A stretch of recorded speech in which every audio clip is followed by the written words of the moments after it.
इंसानी सेहत भरपूर ऐं पुरसकून निंड सां सलाड़ियल आहे। जेको माण्हू जेतिरी सुठी निंड कंदो, बीमारियूं उन खां ओतिरो ई परे रहंदियूं। लोकट्रिया बि हिकु अहिड़ो ई मर्ज़ आहे जेको अव्हां जे निंड खे मुतासिर करण जो सबबु बणिजंदो आहे। इंसान जे उमिरि वधण सां केतिरा ई मसाइला पैदा थींदा आहिनि, जंहिंमें मसाने जी कमज़ोरी बि शामिल आहे। मसाने जी कमज़ोरीअ जे करे माण्हुनि खे राति जो केतिरा ई भेरा पेशाब जी हाजत पेश ईंदी आहे। मसाने जी कमज़ोरी खे नोक्ट्रिया चयो वेंदो आहे। माहिरनि जो चवणु आहे त नोक्ट्रिया जो मर्ज़ उमिरि वधण सबबि जनम वठंदो आहे। इन मर्ज़ में मसाने जा टिश्यूज़ कमज़ोर थी वेंदा आहिनि, जंहिं जे नतीजे में मसानो ख़ाली करण जी सलाहियत मुतासिर थींदी आहे। अहिड़ी सूरत में माण्हुनि खे हर बाथरूम वञण जी ज़रूरत पए थी। माहिरनि जो चवणु आहे त जदीद तर्ज़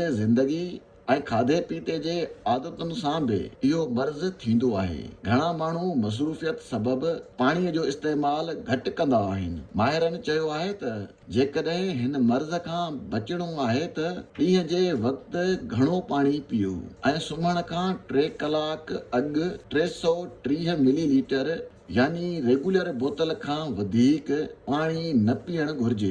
जॾहिं त नोक्ट्रिया जे मर्ज़ खां बचण लाइ माहिरनि जो वधीक चवणु आहे त अल्कोहल, चांहि ऐं सॉफ्ट या कार्बोनेटेड ड्रिंक जंहिंमें कोक, 7 अप वग़ैरह शामिल आहिनि ऐं ख़ासि तौर ते त राति जे वक़्तु इन्हनि शयुनि खां बचणु घुर्जे।